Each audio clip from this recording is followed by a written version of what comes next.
নমস্কার প্রিয় ছাত্রছাত্রীবৃন্দ। আজকে আমি পরিবেশ অর্থাৎ এনভায়রনমেন্ট নিয়ে আলোচনা করব, কিছু প্রশ্ন উত্তর।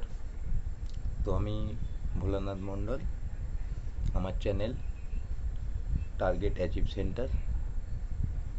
তো শিক্ষামূলক আলোচনা এখানে হয়। চ্যানেলটি ভালো লাগলে অবশ্যই তোমরা সকলে সাবস্ক্রাইব করবে এবং পরের নোটিফিকেশান পাওয়ার জন্য বেল আইকনটা প্রেস করো। তো আজকের টপিক হচ্ছে পরিবেশ। আগে আমাদের জানতে হবে যে পরিবেশ কাকে বলে। আমরা আমাদের চারপাশে যে সমস্ত জিনিস দেখি তাকেই বলা হয় পরিবেশ। সে জড় পদার্থই হোক, প্রাণী হোক, উদ্ভিদ হোক, এটাই হচ্ছে পরিবেশ। যা দেখছি, বই, খাতা, পেন, বিভিন্ন রকম প্রাণী, বিভিন্ন উদ্ভিদ, এই সবটা নিয়েই হলো পরিবেশ। এখন এই পরিবেশ আলোচনাটা করতে গেলে যেটা দরকার সেটা হচ্ছে এনভায়রনমেন্ট অর্থাৎ পরিবেশ। তো এখানে কতগুলো চক্রাকার পদ্ধতি আছে সেগুলো নিয়ে আলোচনা করব, কিছু প্রশ্ন উত্তরও বলবো আমি। তো প্রথমেই যেটা মনে পড়ে সেটা হচ্ছে মিশর দেশ। আর মিশর দেশ মানে হচ্ছে পিরামিডের দেশ। ইতিহাস বা ভূগোলে পড়ে থাকবে তোমরা, মিশরকেই বলা হয় পিরামিডের দেশ। তো যদি প্রত্যেকটা দেশে এরকম পিরামিড বানানো হতো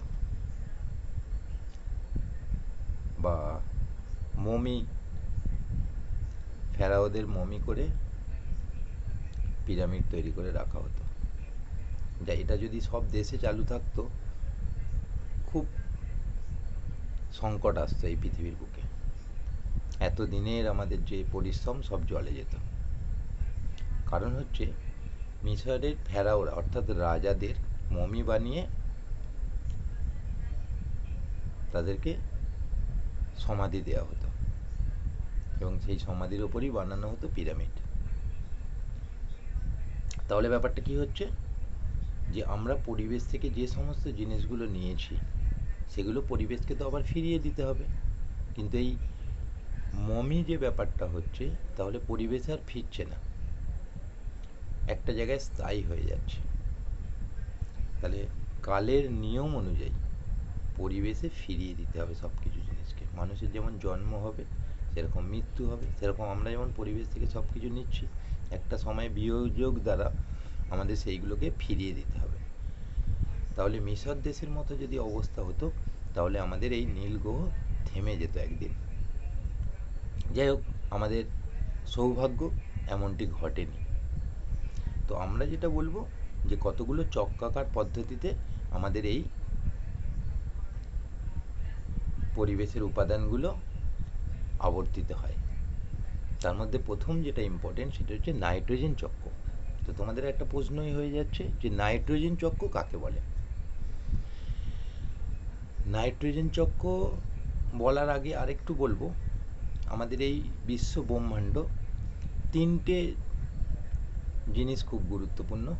সেটা হচ্ছে বায়ুমণ্ডল, বায়ুমণ্ডল, স্থলমণ্ডল আর জলমণ্ডল। সব কিছুই চক্রাকারে ঘটছে। বায়ুমণ্ডল থেকে স্থলমণ্ডল বা জলমণ্ডলে আসছে উপাদানগুলো, সেখান থেকে আবার বায়ুমণ্ডলে ফিরে যাচ্ছে। এই যে সার্কেল, এটাই হচ্ছে চক্র। তা আমরা তোমাদের টপিক অনুযায়ী প্রথম হচ্ছে নাইট্রোজেন চক্র। তো নাইট্রোজেন চক্র কাকে বলে এটা করতে হবে, এবং নাইট্রোজেনটা কিভাবে আবর্তিত হয় সেটা জানতে হবে। বাতাসে অনেক রকম গ্যাস আছে, তার মধ্যে সবচেয়ে বেশি পরিমাণে থাকে সেটা হচ্ছে নাইট্রোজেন, 77.70%। সবচেয়ে বেশি পরিমাণ থাকে। তারপরে যেটা থাকে সেটা হচ্ছে অক্সিজেন। তাহলে নাইট্রোজেন তো আমরা নিতে পারবো না, সরাসরি নিতে পারবো না কোনো প্রাণীরা। তাহলে কিভাবে এটা আমাদের শরীরের মধ্যে স্থাপন হবে? তাই এই নাইট্রোজেন চক্রের পুরো ব্যাপারটাকে তোমাদের বুঝতে হবে। নাইট্রোজেন চক্রটা প্রত্যক্ষভাবে না হলেও পরোক্ষভাবে কাজ করে যায়। বাতাস থেকে নাইট্রোজেনটা উদ্ভিদের সাহায্যে মাটিতে স্থাপন হয়। এছাড়া অনেকগুলো মাধ্যম আছে, বর্জ্যপাতের ফলে হয়। তো উদ্ভিদের মূলে, মটর গাছের মূলে থাকা অর্বুদের মধ্যে রাইজোবিয়াম নামক একটা ব্যাকটেরিয়া আছে। সেই ব্যাকটেরিয়া কি করছে, নাইট্রোজেনটা, বাতাসের নাইট্রোজেনটা উদ্ভিদের মূলে লবণ হিসাবে রূপান্তর করছে, এবং সেটাই উদ্ভিদের মাধ্যম দিয়ে আমাদের শরীরে ঢুকছে, এবং আমরা সেটা আবার পরবর্তীকালে আমাদের পরিবেশে ফিরিয়ে দিচ্ছি। এই হচ্ছে নাইট্রোজেন চক্রের মূল জিনিসটা।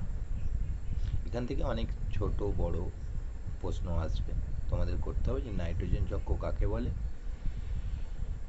তারপর হচ্ছে অ্যামোনিয়াফিকেশন, যেটা অ্যামোনিফিকেশন, নাইট্রিফিকেশন, এইগুলো ডিনাইট্রিফিকেশন, এটা করতে হবে তোমাদের। তো বায়ুমণ্ডল থেকে সরাসরি নাইট্রোজেন তো গেল রাইজোবিয়াম ব্যাকটেরিয়ার মাধ্যমে উদ্ভিদের মূলে, এবং সেই উদ্ভিদের মূল থেকে আমাদের দেহে আসছে। এছাড়াও আরেকটা বা আর কতগুলো নিয়ম আছে নাইট্রোজেন প্রতিস্থাপনের জন্য। বর্জ্যপাতের ফলে ওটা হয়। আমরা কৃত্রিম সার তৈরি করি, যেমন ইউরিয়া, সেই সারটা মাটিতে যাচ্ছে, মাটি থেকে উদ্ভিদে, উদ্ভিদ থেকে আমাদের দেহে, এইভাবেই নাইট্রোজেনটা আবর্তিত হচ্ছে। এবার এই যে ব্যাকটেরিয়া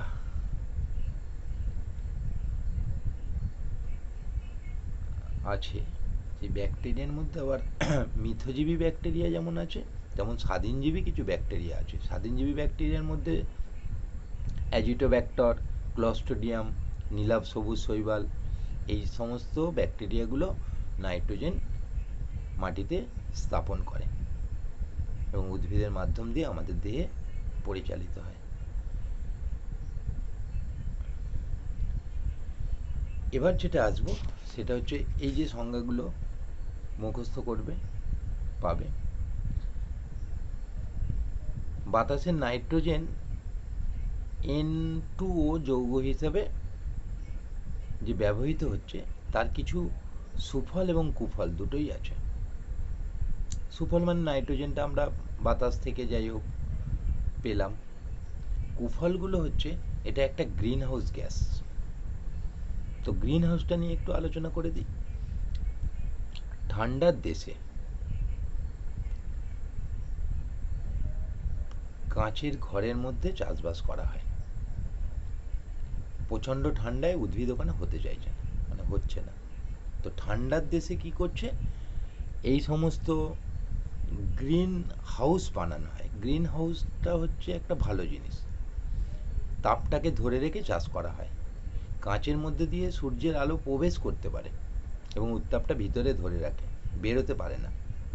এটা হচ্ছে বৈশিষ্ট্য একটা কাঁচের। সেই জন্যে গ্রিন হাউস গ্যাসটা তৈরি করা হয়। গ্রিন হাউসটা তৈরি করা হয়, গ্রিন গ্যাসটা নয়। তাহলে গ্রিন হাউস গ্যাসটা কি, methane, carbon die oxide, nitrogen, nitrous oxide মানে NO2, SO2 ইত্যাদি গ্যাসগুলোকে গ্রিন হাউস গ্যাস বলে। তাহলে গ্রিন হাউস এফেক্টটা কি ওকে দেখে নিই। গ্রিন হাউস এফেক্টটা হলো যে এই সমস্ত গ্যাসগুলো সূর্যের আলোটাকে যে ধরে রাখে, আলো এবং উত্তাপটাকে, সেটা আর ছাড়ে না। তাহলে সূর্যের আলোটা আসছে, সেটাকে তো ফিরিয়ে দিতে হবে সময় মতো, ফিরিয়ে দিচ্ছে না। এখানেই হচ্ছে সমস্যা। ধরে রাখার ফলে আমাদের পরিবেশ দূষণ হচ্ছে। এটাই হচ্ছে গ্রিন হাউস এফেক্ট। বিশ্ব উষ্ণায়ন, আস্তে আস্তে পৃথিবীর তাপমাত্রা বাড়ছে এবং একটা সময় এটা আমাদের বিপদের কারণ হবে। সমগ্র জাতি তথা গোটা বিশ্বের শুরু হয়ে গেছে নানা রকম প্রাকৃতিক ঝঞ্ঝা, প্রাকৃতিক বিপর্যয় দেখছো, এগুলো সব গ্রিন হাউস এফেক্টের ফলেই হচ্ছে। তো এবার আমরা আসব যে পরিবেশ দূষণ। পরিবেশ দূষণ কাকে বলে না, মানুষের এবং অন্যান্য ক্রিয়াকলাপের ফলে মানব জাতির অস্তিত্ব সংকট হয় এমন কোনো কার্যকলাপ করলে সেটাই হচ্ছে পরিবেশ দূষণ। জনসংখ্যা বৃদ্ধির ফলে আমাদের পরিবেশ দূষণ লাফিয়ে লাফিয়ে বাড়ছে, গ্রিন হাউস গ্যাসগুলো বাড়ছে বাতাসে। কারণ হচ্ছে গাড়ি ঘোড়া চলছে, কলকারখানা চলছে, যেখান থেকে carbon dioxide, carbon monoxide, nitrous oxide এগুলো বের হচ্ছে বাতাসে। আস্তে আস্তে এদের পরিমাণ বাড়ছে, বাতাসের ভারসাম্য বিঘ্নিত হচ্ছে। এই হচ্ছে পরিবেশ দূষণ। পরিবেশ দূষণের মধ্যে কিছু ভাগ বিজ্ঞানীরা করেছেন: বায়ু দূষণ, মাটি দূষণ, জল দূষণ, আর হচ্ছে বর্তমানে যেটা খুব এফেক্ট করছে সেটা হচ্ছে শব্দ দূষণ। তো এখন দেখব জল দূষণটা কি। যে সমস্ত কারণে জলটা দূষিত হয়, আমরা কয়েকটা ক্লাস আগে যেটা পড়েছিলাম যে একটা পুকুরে গরু বাছুর চান করালে, বাসন মাজলে, জামা কাপড় ধুলে পুকুরের জলটা দূষণ হয়। এরপরে একটু বেরিয়ে এসে দেখো নদীর জল দূষণ হচ্ছে কলকারখানার যাবতীয় ময়লাগুলো পড়ে। এছাড়া গরু, মহিষ ইত্যাদির দেহাবশেষ জলে ভাসিয়ে দেওয়া হচ্ছে, তখন পড়ছে, জল দূষণটা হচ্ছে। জল দূষণের ফলে কি হচ্ছে? আমাদের নানা রকম রোগ হচ্ছে। আমরা যত এগোচ্ছি পানীয় জল সংকট হচ্ছে। তো এই হলো জল দূষণ। জল দূষণের ফলে অনেক রোগ হয়, আমাশা, কলেরা, ডায়রিয়া ইত্যাদি রোগগুলো হয়ে থাকে। এছাড়া আর একটা হচ্ছে আর্সেনিক দূষণ। ধাতু কল্পর যে ব্যাপারটা হচ্ছে, আর্সেনিক, অ্যান্টিমনি, বিসমাথ, এই তিনটে ধাতু জলের সঙ্গে যদি মিশে থাকে, তিনটে ধাতুর যে কোনো একটা ধাতু, যেমন আর্সেনিকটার কথাই বলি, আর্সেনিক হচ্ছে ধাতু কল্প, এএস যার সংকেত, সেই আর্সেনিক ধাতুর জন্যই আর্সেনিক দূষণ হচ্ছে। এবং আর্সেনিক দূষণের ফলে কি রোগ হয়, আর্সেনিক দূষণটা কীভাবে হয়, ডিটেলস আলোচনা করা হয়েছে আগের ক্লাসগুলোতে। সেইগুলো তোমাদেরকে একটু যদি রিভাইজ করতে পারো ভালো, তা নাহলে একটু মনে করতে হবে। এরপরে আসি আর্সেনিক জল দূষণের পরে আসছি মাটি দূষণ। মাটি দূষণ চাষবাসের ফলে মাটিতে বিভিন্ন রাসায়নিক সার ব্যবহার করা হচ্ছে। সেই রাসায়নিক সার ব্যবহার করার ফলে আমরা যেমন ভালো ফলন পাচ্ছি, তার এফেক্ট হিসাবে মাটিটা আস্তে আস্তে দূষণ হয়ে যাচ্ছে। এবং মাটি দূষণের ফলে আমাদের মাটির উর্বর ক্ষমতা হারাবে, মাটি লবণাক্ত হয়ে যাবে, ইত্যাদি ইত্যাদি সমস্যার মুখে পড়তে হবে আগামী দিনে। এর ফলে আসি বায়ু দূষণের ফলে আরও কয়েকটা জিনিস হচ্ছে, যেমন হচ্ছে অ্যাসিড বৃষ্টি। আমরা জানি বাতাসের যে বৃষ্টি যখন হয় তখন বৃষ্টির জলে নাইট্রোজেন মিশেই থাকে, এটা ন্যাচারাল ব্যাপার, যে খুব কম পরিমাণে থাকে, যেটা আমাদের কোনো এফেক্ট করে না। বৃষ্টির জলে অনেকেই তো স্নান টান করে। তো বৃষ্টির জলে যখন সালফিউরিক অ্যাসিড মিশে থাকবে সেটাই হচ্ছে অ্যাসিড বৃষ্টি।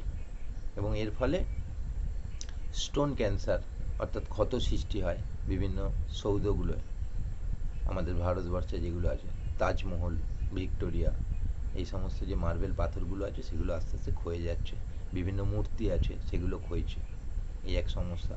অ্যাসিড বৃষ্টি হলে গাছপালার ভীষণভাবে ক্ষতি হয়। তো এটা গেল বায়ু দূষণের ফলাফল। এছাড়া বিভিন্ন মানুষের রোগ হয়, ফুসফুস ক্যান্সার, বঙ্কাটাইস ইত্যাদি ইত্যাদি। তো হাঁপানি, এগুলো অ্যালার্জি ঘটিত রোগ, বায়ু দূষণের ফলেই হয়। এবারে আসছি শব্দ দূষণ।